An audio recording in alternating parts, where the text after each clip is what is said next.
Hello hi नमस्कार मु चिन्मय समस्त को वेलकम करुच्ची स्किल टाइम विथ चिन्मय को। सो पिला माने तम मानक पई गोटे बहुत बड़ वैकेंसी आसी जाइछि जेमती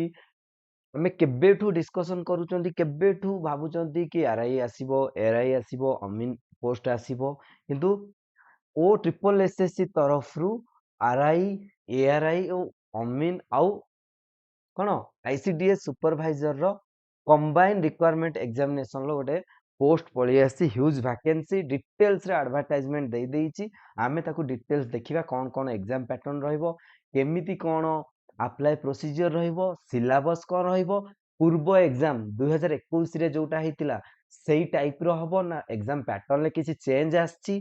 एग्जाम पैटर्न ले जदी चेंजेस आसीची केमिति एग्जाम हबो सिलेक्शन प्रोसीजर कोन रहइबो एज कौन रहिबो स्किल टेस्ट जो थिला हमर प्रीवियसली स्किल टेस्ट आर थरो क्वालिफाइंग नेचरिंग थिला एई thorough skill test qualifying nature रहिबो कि नाही ता ऊपर भी हमें डिस्कशन करिबा। ताले एठी तम माने समस्त देखि परथुबो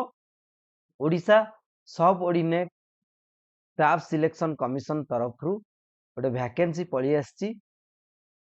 काहा ऊपरे केबे आछि 29 डिसेंबर ता माने काली आछि गत काली invitation of online application of combined requirement examination 2023 for the district cadre post ता माने एटा डिस्ट्रिक्ट कैडर रहउची तम मानकर डिस्ट्रिक्ट कैडर पोस्ट कोन कोन आरआई रहउची आईसीडीएस सुपरवाइजर रहउची एआरआई रहउची अमीनो रहउची आउ एसएएफएस रहउची आ विषय रे हमें डिटेल्स जानिबा कि डिस्ट्रिक्ट कैडर एटा को कैडर रे जाउची डिस्ट्रिक्ट कैडर रे जाउची ना स्टेट कैडर रे हमर सिलेक्शन हबो कट ऑफ केमिति जीवो आउ जहा सब हमर पीओ और जूनियर असिस्टेंट रे हमें भूल करिसंती अप्लाई कला बेले कि हमें एम्प्लॉयमेंट एक्सचेंज ग्रेजुएशन ऐड कर नथिले कहार रेसिडेंस सर्टिफिकेट रो माने डेट नथिला एबे जेमती आउ से भूल हमें करिबानी जेमती एबे हमें भल से अप्लाई कला बेले सर्टिफिकेट सब देखिबा स्पेलिंग मिस्टेक देखिबा सब रेडी हैला परे हमें अप्लाई करिबा ता पूर्वरु अप्लाई करिबा नाही एटा गोटे आमे सिखिले पीओ और जूनियर असिस्टेंट एग्जाम बहुत पिलांकर तम मन जानिथो बहुत पिलांकर भूल भाल थिला कोथरे सर्टिफिकेट कहार फादर्स नेम कहार मदर्स नेम कहार डेट ऑफ बर्थ कहार रेसिडेंस सर्टिफिकेट प्रूफ सेति भाई देखि चाहि कि तम माने अप्लाई करो जिबा ताले ऑनलाइन रजिस्ट्रेशन डेट सब कहि देछि ऑनलाइन रजिस्ट्रेशन फ्रेश कैंडिडेट बा जी ऑलरेडी रजिस्टर करिछ से माने भी रजिस्ट्रेशन री रजिस्ट्रेशन जोटा कहउछ रजिस्ट्रेशन केबे रु केबे 30/12 माने आजि ठू स्टार्ट हे जिवो डिसेंबर 30 2023 रु 25/1/2024 जाए जनवरी 25 2024 जाए अप्लाई करि परिबो तापर आउ कोन कहिछि सबमिशन ऑफ ऑनलाइन एप्लीकेशन एटा तो रहिला ओनली रजिस्ट्रेशन एटा कोन रजिस्ट्रेशन किंतु ऑनलाइन एप्लीकेशन अप्लाई केबेठू केबे सही 30 रु स्टार्ट हबो किंतु 31/1 जनवरी 31 रे लास्ट डेट रजिस्ट्रेशन पई 25 तारिख लास्ट डेट आउ एप्लीकेशन अप्लाई करिया पई 31 तारिख लास्ट डेट तापर देखिबा कोन केमते हमर सिलेक्शन प्रोसीजर रहिछि त माने देखि परथो एप्लीकेशन आर इनवाइटेड ऑनलाइन ले तमे अप्लाई करि परिबो to the district cadre post RI ICDS supervisor ARI अमीन और SFS in various district establishment under different department of government of Odisha देखो तमे जम्मा भी माने मनरे कंफ्यूज रखनी सर एटा डिस्ट्रिक्ट कैडर की स्टेट कैडर ऑलरेडी कहि देछि एठी भी देखो the district wise total vacancy for each post to be filled up by this requirement and reservation for each category of the annexer 1 to 5 जाए ता माने क्लियरली कहि देछि कि डिस्ट्रिक्ट कैडर जेमिति पीओ जूनियर असिस्टेंट तम डिस्ट्रिक्ट कैडर थिला एटा सेमति डिस्ट्रिक्ट कैडर भी रहिबो कट ऑफ बहुत पिलांग डाउट थो सर कट ऑफ केमति डिस्ट्रिक्ट कैडर रे जीवो ना स्टेट स्टेट अनुसार जीवो सेटा हमें देखिबा ओके जेमति पीओ रे हेतिला डिस्ट्रिक्ट अनुसार कट ऑफ जाइतिला एटार सेमति हबो कि नाही सेटा भी देखिबा देखिबा अगर हमें टिके देखिदबा केमति कोन अप्लाई करिवो details post to be filled the vacancies जहाँ भी वैकेंसीज अच्छी 4टा 5टा आर of district grade. District cadre means a candidate after being selected will be posted and transfer within the district concerned. ତା ମାନେ ଏଇଟା କ୍ଲିୟରଲି କହିଦେଇଛି ଏଇଟା ତମର district cadre ରହିବ ଯେମିତି ତମର PO ଆଉ junior assistant ଥିଲା। ଓକେ, ଯୋଉ ଡିଷ୍ଟ୍ରିକ୍ଟରେ ତମେ ଆପ୍ଲାଏ କରିବ ସେଇ ଡିଷ୍ଟ୍ରିକ୍ଟରେ ହିଁ ତମେ ପୋଷ୍ଟିଂ ପାଇବ ଆଉ ସେଇ ଡିଷ୍ଟ୍ରିକ୍ଟରେ ହିଁ ତମେ ଟ୍ରାନ୍ସଫର ହେଇପାରିବ। ବୁଝିହେଲା? ତାପରେ କ'ଣ କହିଛି ରିଜର୍ଭେସନ, ଏଗୁଡ଼ା ତ ରିଜର୍ଭେସନ ସବୁ ସିଡ୍ୟୁଲ କାଷ୍ଟ ଯାହା ବି ତମର ଅଛି ରିଜର୍ଭେସନ ତମେ ଦେଖି ନେବ। ତାପରେ ଆମେ ସ୍କେଲ ଅଫ ପେ ଆସିବା, ସାଲାରୀ ଦେଖ ପ୍ରିଭିୟସଲି 2021ରେ ଯୋଉଟା ବାହାରିଥିଲା ସେଇଟା କଣ୍ଟ୍ରାକ୍ଚୁଆଲ, ସମସ୍ତେ କହୁଛନ୍ତି ସାର୍ କଣ୍ଟ୍ରାକ୍ଚୁଆଲ ଇଏ ଓକେ, ସେଇଟା କଣ୍ଟ୍ରାକ୍ଚୁଆଲ ଥିଲା ସେତେବେଳେ। ଓଡ଼ିଶା ଗଭର୍ଣ୍ଣମେଣ୍ଟ ତମେ ଜାଣିଥିବ ଆମର ବିଧାନସଭାରେ ଗୋଟେ ବିଲ୍ ପାସ୍ ହେଇଥିଲା ଯେମିତିକି କଣ୍ଟ୍ରାକ୍ଚୁଆଲ ଉଠିଯିବ ଯୋଉଟାକୁ କି ରେଗୁଲାର ବେସିସରେ କରାହେଇଯିବ। ଏବେ ଯୋଉମାନେ ରେଭିନ୍ୟୁ ଆର୍ଆଇ ଅମିନ ଏଆର୍ଆଇ ପାଇବ ସେମାନେ ରେଗୁଲାର ବେସିସରେ ଡାଇରେକ୍ଟ ଗଭର୍ଣ୍ଣମେଣ୍ଟରେ ପୋଷ୍ଟିଂ ହେଇପାରିବ। ପେ ସ୍କେଲ ଦେଖିପାରୁଥିବ ଏତିକିରୁ ଏତିକି ପେ ସ୍କେଲ, ଆଇସିଡିଏସ ର ବି, ଏଆର୍ଆଇ ର ଏତିକି, ଅମିନ ର ଏତିକି, ଆଉ ଷ୍ଟାଟିଷ୍ଟିକାଲ ଫିଲ୍ଡ ସର୍ଭେର ବି ଏତିକି ରହିଛି ଆମର ପେ ସ୍କେଲ। ତାପରେ ଏଲିଜିବିଲିଟି କ୍ରାଇଟେରିଆ କ'ଣ, କ୍ୱାଲିଫିକେସନ କ'ଣ, କାହାର କୋଉଟା, କାହାର କ'ଣ କ୍ୱାଲିଫିକେସନ ଆମେ ଦେଖିଦେବା। କ୍ୱାଲିଫିକେସନ କାହାର କ'ଣ ରହିବ, ଆର୍ଆଇ ହେଲେ ତମେ କ'ଣ କ୍ୱାଲିଫିକେସନ, ରେଭିନ୍ୟୁ ଇନ୍ସପେକ୍ଟର ପାଇଁ ମିନିମମ୍ ତମକୁ କ'ଣ ଗ୍ରାଜୁଏସନ ହେଇଥିବା ଦରକାର। ଯେକୌଣସି ଏରିଆରେ ଗ୍ରାଜୁଏସନ ତମକୁ ହେଇଥିବା ଦରକାର। ଲେଖା ହେଇଛି must have passed a bachelor degree of examination, ତାମାନେ ତମକୁ ଗ୍ରାଜୁଏସନ ହେଇଥିବା ଦରକାର। ଏଜ୍ କେତେ, 20 ବର୍ଷରୁ ଷ୍ଟାର୍ଟ, 20 ବର୍ଷ ହେଇଥିବା ଦରକାର। ମ୍ୟାକ୍ସିମମ୍ ଏଜ୍ 38, 38 ବର୍ଷ, ତାମାନେ 20 ବର୍ଷ କେବେ ହେଇଥିବା ଦରକାର, 20 ଇୟର୍ସ, ଅଲରେଡି କ୍ଲିୟରଲି ଲେଖିଦେଇଛି 20 years of age on the first day of January of the year in which applications are invited। ତାମାନେ first day of January, ତାମାନେ application ଯେବେ invited ହେଇଛି 20 year age on the first day of January of the year in which, ତାମାନେ ଏଇ ବର୍ଷ 2023 1 ଜାନୁଆରୀ ସୁଦ୍ଧା, 1 ଜାନୁଆରୀ 2023 ସୁଦ୍ଧା 20 ବର୍ଷ ହେଇଥିବା ଦରକାର, ତାହେଲେ ତମେ ଏଲିଜିବୁଲ ହେଇପାରିବ। ତାପରେ ଆଇସିଡିଏସ୍ ସୁପରଭାଇଜର କ'ଣ କହିଛି, ଏଇଟାରେ ତମେ ସମସ୍ତେ ଆପ୍ଲାଏ କରିପାରିବ, ବୋଥ୍ ଓମେନ୍ ଆଉ ମେନ୍। କିନ୍ତୁ ଆଇସିଡିଏସ୍ ସୁପରଭାଇଜରରେ ଓନ୍ଲି ତମେ ଫିମେଲ ଓମେନ୍ ମାନେ ଓନ୍ଲି ଆପ୍ଲାଏ କରିପାରିବ, 21 ବର୍ଷରୁ 38 ବର୍ଷ ଯାଏଁ ଆପ୍ଲାଏ କରିପାରିବ। ଆଉ କ'ଣ qualification, graduation arts, science, commerce or equivalent, ଯେକୌଣସି ଗ୍ରାଜୁଏସନ ହେଇଥିବା ଦରକାର, କିନ୍ତୁ ଓମେନ୍ ଓନ୍ଲି ଆପ୍ଲାଏ କରିପାରିବ। ତାପରେ ଆମର କ'ଣ ଏଆର୍ଆଇ ଅମିନ, ଆର କ'ଣ କ୍ୱାଲିଫିକେସନ ରହିଲା ଦିଟା ଯାଙ୍କର, ଆର କ୍ୱାଲିଫିକେସନ ରହିଲା ଆମର +2 10th +2 ହେଇଥିବା ଦରକାର, ନହେଲେ ଏନି ଇକ୍ୟୁଭାଲାଣ୍ଟ ମାନେ ଡିପ୍ଲୋମା ଯେ କରିଥିବ, ଡିପ୍ଲୋମା ଇକ୍ୟୁଭାଲାଣ୍ଟ ହେଇଥିବା ଦରକାର। ଆଉ ଏଜ୍ 20ରୁ 38 ବର୍ଷ ଯାଏଁ। ବୁଝିହେଲା? ନେକ୍ସଟ ଷ୍ଟାଟିଷ୍ଟିକାଲ ଫିଲ୍ଡ ସର୍ଭେ ସେମିତି +2 ଆଉ କ'ଣ candidate must have passed 10 +2 examination conducted by higher secondary education। ଏଥିରେ ସେମିତି କିଛି କ'ଣ ଏଠି ବି ଦେଇଛି any other examination equivalent +2 or equivalent, ଏଠି ସେମିତି ଏଜ୍ 21ରୁ 38। ଇଏ ତ ରହିଲା ଆମର ଡେଟ୍, କ୍ୱାଲିଫିକେସନ ଆଉ year, age limit. Age limit ସେମିତି SC ST SCBC ପାଇଁ 5 ବର୍ଷ ରିଲାକ୍ସେସନ ଆଉ ଓମେନ୍ ପାଇଁ 5 ବର୍ଷ ରିଲାକ୍ସେସନ। ଓକେ, ଏଗୁଡ଼ା ସବୁ ତମମାନେ ବି ଦେଖି ନେବ, ମୁଁ ଡେସ୍କ୍ରିପସନରେ ଏଇଟା PDF ଟା ଦେଇଦେବି। ଆମେ ଏବେ ଯିବା ଆମର ନେକ୍ସଟ ଷ୍ଟେପକୁ, କ'ଣ ଏଲିଜିବିଲିଟି କ୍ରାଇଟେରିଆ କ'ଣ ରହିବ, ଏଗୁଡ଼ା ନର୍ମାଲି ଏଗୁଡ଼ା ଇଣ୍ଡିଆନ୍ ସିଟିଜେନ୍। ଆମେ ଏବେ ସିଲେକ୍ସନ ପ୍ରୋସିଜିଅରକୁ ଯିବା। ଅଲରେଡି ଆମେ ଦେଖିଦେଲେ ସବୁ, ଏକ୍ସାମିନେସନ କିଛି ଫି ନାହିଁ, କେମିତି ଆପ୍ଲାଏ କରିବ, ଅନଲାଇନରେ ଯିବ, ଅନଲାଇନରେ ଯାଇକି ରେଜିଷ୍ଟ୍ରେସନ ଫାଷ୍ଟ କରିବ, ରେଜିଷ୍ଟ୍ରେସନ କଲା ପରେ ତାପରେ ଆପ୍ଲାଏ କରିବ, ଲଗ୍ଇନ୍ କରିକି ଆପ୍ଲାଏ କରିବ। ବୁଝିହେଲା? ଆପ୍ଲାଏ ବେଳେ କ'ଣ କ'ଣ ଦରକାର ଦେଖ, ଆପ୍ଲାଏ ବେଳେ ତମର ଫଟୋ ଦରକାର, ପାସପୋର୍ଟ ସାଇଜ ଫଟୋ, ସିଗ୍ନେଚର ଏଇଠି ଦେଇଦେଇଛି, ଫଟୋ, ସିଗ୍ନେଚର, ଆଉ କ'ଣ, ଆଉ ସିଗ୍ନେଚର ଦରକାର, आउ तमर आईडी दरकार सब किछि आईडी दरकार आ ओरिजिनल सर्टिफिकेट कोन एटा वेरी वेरी इंपोर्टेंट बहुत पिला पीओ आ जूनियर असिस्टेंट बेले हैरान होइचंदी एबेटू सर्टिफिकेट सब रेडी करी रखी दियो कोन कास्ट सर्टिफिकेट फास्ट एससी एसटी एससीबीसी जहाँ भी जहार पीडब्ल्यूडी जहार किछि सर्टिफिकेट अछि कास्ट सर्टिफिकेट हो पीडब्ल्यूडी सर्टिफिकेट हो ता माने रिजर्वेशन पई जो सर्टिफिकेट तमर यूज होउची से सर्टिफिकेट दरकार सेकंड रे 10th +2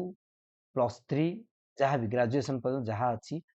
सब देखी दियो ठीक अच्छी कि नहीं जदि भूल अच्छी करेक्शन करो नले अप्लाई करो होला तापर कोन ओडिया लैंग्वेज सर्टिफिकेट जदि तुम ओडिया मीडियम रु pass out then Odia certificate दरकार नहीं तमर मैट्रिक सर्टिफिकेट ही ओडिया सर्टिफिकेट रे काउंट हबो ओके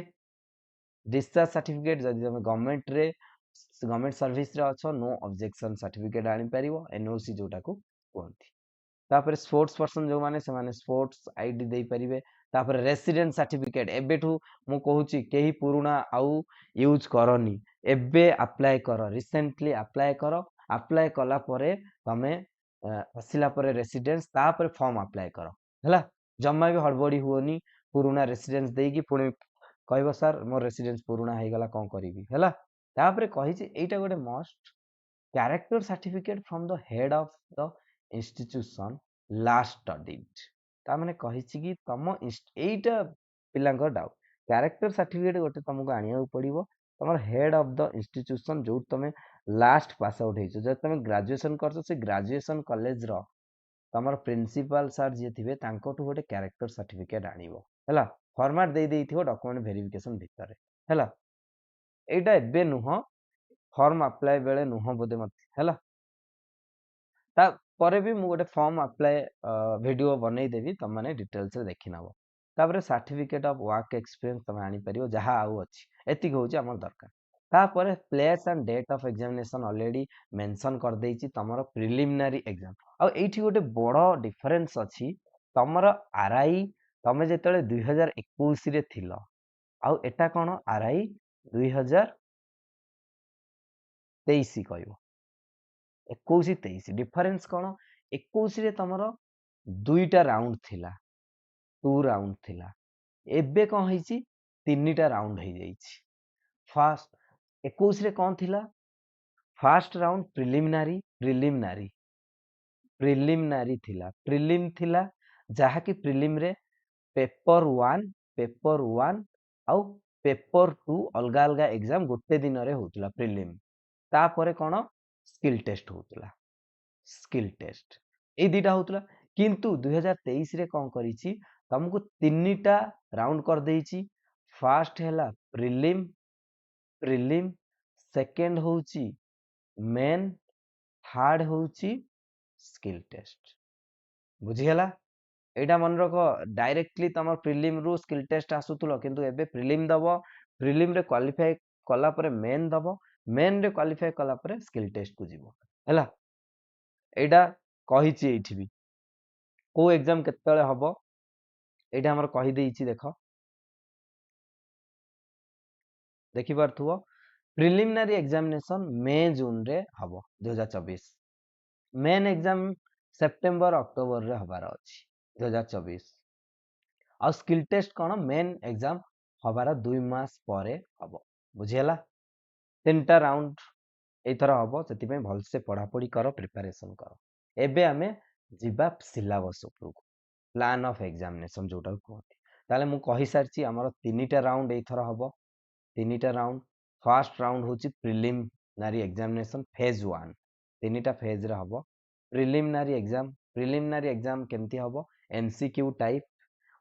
ओएमआर सीट बा सीबीआरटी कंप्यूटर बेस्ड मोड रे भी हेई पारे कोन कोन सिलेबस आसीबो पेपर 1 पेपर गोटिए पेपर सेंदे पेपर 1 पेपर 2 किछि नाही किंतु प्रीवियसली हमर कोन पेपर 1 भी थिला पेपर 2 भी थिला पेपर 1 2 घंटा होतला ता 2 घंटा छाडी की पेपर 2 होतला किंतु एठी सेमती नाही एठी तमर फेज 1 ले ओनली पेपर 1 ले कोन कोन अछि गोटिए पेपर फेज 1 ले प्रीलिम रे कोन कोन आसीबो मैथमेटिक्स 20 मार्क आसीबो मैथमेटिक्स कोन सर सिलेबस तो देइनी हमें केमि जानबु देखो मैथमेटिक्स तम प्रीवियसली 2021 रे जेमती सब थिला ना 10th स्टैंडर्ड रे सेही अनुसारे रहिबो मु देखै देबी लेखि देई तो पूरा 10th स्टैंडर्ड मु सिलेबस कहि देबी मैथमेटिक्स 20 मार्क जनरल स्टडीज कौन आसीबो जनरल स्टडीज रे हमर कौन जाउची जनरल स्टडीज 20 मार्क कहिदेबी English 20 mark Odia 20 mark reasoning 20 mark 100 mark रहिबो प्रिलिम एग्जाम रे 1.5 घंटा समय रहिबो तापर प्रिलिम एग्जाम रे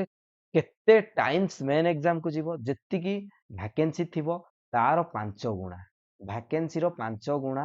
जीवो मेन एग्जाम दवा पई मेन एग्जाम माने फेज 2 एग्जाम रे कौन रहिबो सब्जेक्ट मैथमेटिक्स रहिबो 40 मार्क जनरल स्टडीज रहिबो 40 मार्क इंग्लिश रहिबो 40 मार्क ओडिया रहिबो 20 मार्क कंप्यूटर रहिबो 40 मार्क ताल सेठी रहिला 100 मार्क एठी रहिला 180 मार्क मेन रे 3 घंटा समय सेठी कौन थिला सेठी थिला mathematics general studies English Odia किंतु एठी गोटे एक्स्ट्रा रहि गेला कंप्यूटर 40 मार्क हैला तापरे मेन एग्जाम देला परे स्किल टेस्ट एग्जाम को केते गुणा सिलेक्शन हेबो स्किल टेस्ट एग्जाम को वैकेंसी रो 3 गुणा सिलेक्शन हेबे स्किल टेस्ट एग्जाम को जोटा को प्रैक्टिकल स्किल टेस्ट कहउछ आ तमन जानिछ भलो हबे स्किल टेस्ट रे गला परे वांस आमे जमा भी फेल हबा नाही हैला भल से पढिबा प्रैक्टिकल स्किल टेस्ट 50 मार्क कहबो एटा कोन रहबो क्वालिफाइंग नेचर कहिछि 40% of all candidate it's computer skill test होछि क्वालिफाइंग नेचर 40% हमु रखिया पड़ियो 40% माने 50 रो 40% हेले हमकु 20 रखिले आमे क्वालिफाई हैला मेन हमरो मेन एग्जाम रे मार्क अधिक जदि रहिला भलो एटा हला हमरो सिलेक्शन प्रोसीजर पय हेल्प करिवो हैला नेगेटिव मार्किंग भी अच्छी 0.33 नेगेटिव मार्किंग आउ एठी कौन कहिछि गोटे जिंस देख द प्रिलिमिनारी कौन कहिछि टिके देख सिलेबस तापरे मु डिटेल्स टिके डिस्कशन करिवि द प्रिलिमिनारी और main examination shall be of the standard of high school certificate examination ता माने 2021 रे जोटा हेतिला सेटा भी high school certificate examination standard रे हेतिला ता माने मु कहि रखुछि टोटाली तमरो जहाँ तमे पढ़ुच एबे सेही सिलेबस आसीबो 10th स्टैंडर्ड सिलेबस आसीबो कहिदेबी कम मैथमेटिक्स रे कोन देखो मैथमेटिक्स से जेमिति तमे मेंसुरेशन पढ़ुच ज्योमेट्री पढ़ुच ट्रिगोनोमेट्री तो आसेनी ज्योमेट्री तापरे आउ कोन एप्टीट्यूड जोटा हमर रहउची एप्टीट्यूड पार्ट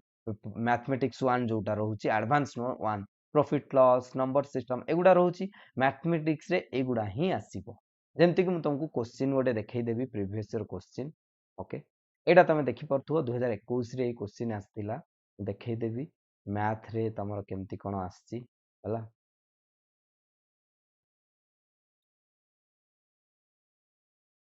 पेपर 1 देखो जनरल अवेयरनेस मु मैथ कहूची एबे ओके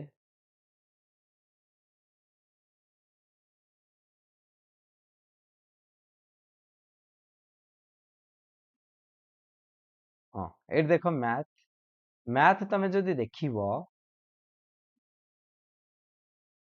मैथ रे बहुत इजी क्वेश्चन ही आसीची जमे भी टेंशन नियोनी 2021 रे जेमती तमे प्रिपरेशन करिथिलो सिलेबस अनुसार सेम एबे जो सिलेबस तमे पढुचो नॉर्मली मैथ रे देखो नॉर्मली नंबर सिस्टम परसेंटेज तापरे profit loss number system work speed सब सेम रहिबो जेमती कि तमर रहिबो कोन प्रॉफिट लॉस परसेंटेज आउ work speed work and time and speed work and जहाँ भी time and distance work and speed mensuration रहिबो ज्योमेट्री रहिबो एगुडा सब रहिबो किंतु बेसिक लेवल 10th स्टैंडर्ड रो मैथमेटिक्स तो समस्त बुझी पाथियो भाबुची नेक्स्ट हमें देखिबा आउ कोन रहिला